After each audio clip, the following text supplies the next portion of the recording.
नमस्कार, आप देख रहे थे डायरी और मैं हूं आपके साथ दीपक शर्मा। कोरोना से लड़ाई को सबसे मजबूत हथियार माना जा रहा है लॉकडाउन को। पूरे देश में 24 मार्च से लॉकडाउन जारी है। लॉकडाउन 2 में तो और भी सख्ती बढ़ा दी गई है, लेकिन इस लॉकडाउन के दो चेहरे हैं। एक तरफ कोटा से छात्रों को लाने के लिए सरकारें लॉकडाउन की धज्जियां उड़ा रही हैं, तो दूसरी तरफ 12 साल की जमालो मटकम 100 किलोमीटर पैदल चलने के बाद दम तोड़ देती है। देखिए हमारी ये खास रिपोर्ट। ये तस्वीरें लॉकडाउन के हुकूमत की है। एक तरफ पैसा है, दूसरी तरफ गरीबी। एक तरफ रसूख है, दूसरी तरफ पेट। एक तरफ डेटा की ज़रूरत है और दूसरी तरफ रोटी की। हुकूमत को तय करना था कि वो किधर है। उसने तय कर लिया, हमें डेटा खाने वालों का ख्याल पहले रखना है, रोटी वाले खुद देख लेंगे। कोटा को खुलने वाली बसें तो देखी हैं आपने।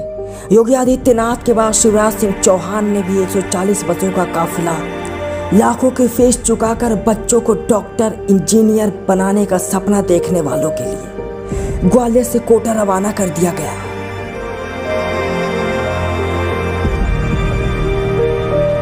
बोर्डिंग पॉइंट 4 है और एंट्री पॉइंट है। उन पर संबंधित जो जिले हैं वो अपनी पर्याप्त व्यवस्था है, वहाँ पर अरेंजमेंट जो भी बच्चों के लिए आने पर करके रखे हुए। हम पहले दूसरी कहानी दिखाते हैं। हालांकि सरकारें गरीबी को, भूख को, बेकारी को, आंसू को, दर्द को, तड़प को और लाचारी को कहानी मानना बंद कर चुकी है। 12 साल की जमालो मटकम एक आदिवासी बच्ची है नहीं थी, अब वो मर गई है।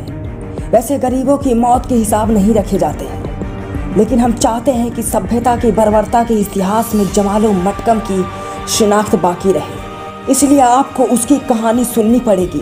तो 12 साल की जमालो मटकम छत्तीसगढ़ के अपने गांव से तेलंगाना के मिर्च बागान में काम करने गई थी। अब ये मत पूछिएगा 12 साल में काम।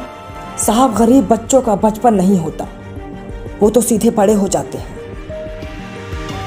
तेलंगाना ये सभी लोग मिर्ची तोड़ने गए थे और क्योंकि अभी पूरा रोड ब्लॉक है, इस कारण ये और कोई साधन नहीं मिलने के कारण ये 3 दिन से लगातार वहाँ से पेरू से पैदल चलते हुए पहाड़ी रास्ते से आ रहे थे। गौर से सुनिए ये कहानी और महसूस कीजिए अपने सीने के भीतर धड़कते दिल को। 24 मार्च को देश में लॉकडाउन लगा दिया गया। छत्तीसगढ़ की जमालो मटकम दूसरे मजदूरों के साथ तेलंगाना में फंस गई। लगा 14 के बाद लॉकडाउन खत्म होने के बाद वो लौट सकेगी, लेकिन जब ये 3 मई तक बढ़ गया तो भूख ने कदमों को इम्तिहान देने को कहा। जमालो मटकम 13 लोगों के जत्थे में चल पड़ी। इन 13 लोगों में 3 बच्चे और 8 महिलाएं, सबके सब पैदल। फासला 112 किलोमीटर। 16 अप्रैल से 19 अप्रैल तक सब पैदल चल रहे थे। 12 साल की जमालो मटकम भी। गांव बस 12 किलोमीटर दूर रह गया था। सब खुश थे, लेकिन जमालो मटकम के पैर लड़खड़ा रहे थे। उसकी आंखों के आगे अंधेरा छा रहा था। अचानक उसे चक्कर आया, वो गिर गई और जमालो मटकम मर गई। कितने दिन से चल के आ रहे थे वहाँ से? 3 दिन में। और खत्म कहाँ पे हुई? ये डरमदुखपाल में। अब इन बसों का काफिला देखिए। आपको याद होगा, हवाई जहाज़ों से लोग लाए गए थे, इटली से, ईरान से, दुनिया जहान से। सरकारें आज भी संजीदा हैं, लेकिन केवल अमीरों के लिए। जमालो मटकम गरीब आदिवासी बच्चों के हिस्से में तो भूख है, गरीबी है और आखिर मौत है। 5 दिन का समय दिया गया प्लेन को, हवाई जहाज से यात्रा कर सकते हैं कोई व्यक्ति।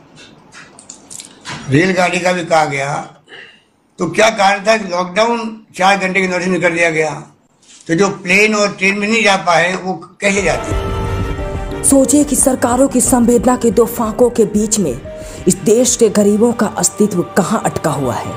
जीवी नरसिम्हा राव यूपी के मुख्यमंत्री से बात करके लॉकडाउन की धज्जियां उड़ाते हुए बनारस से 1000 लोगों को हैदराबाद पहुंचा देते हैं। कोटा से छात्रों को लाने के लिए 300 बसें इसी लॉकडाउन में चल जाती हैं। ग्वालियर से 150 बसें लॉकडाउन की धज्जियां उड़ाते हुए निकल जाती हैं और 12 साल की जमालो मटकम अपने घर से 12 किलोमीटर पहले मर जाती है। मुझे लगता है कि एक ही देश में 2 तरीके के नियम कैसे लागू हो सकते हैं। मुझे लगता है प्रधानमंत्री जी को इस विषय पर देश के समक्ष अपने संबोधन में बात रखनी चाहिए कि ऐसी परिस्थिति उत्पन्न ना हो। 100 किलोमीटर तक पैदल चलती रही जमालो, लेकिन माँ बाप तक पहुंची अपनी इकलौती औलाद की लाश। तो क्या ये केवल जमालो की लाश थी? नहीं, हमारी संवेदना की लाश थी, मानवता के उस भ्रम की भी लाश थी जिसके भरोसे 112 किलोमीटर पैदल चल पड़ी थी Jamalo. Bureau report the diary.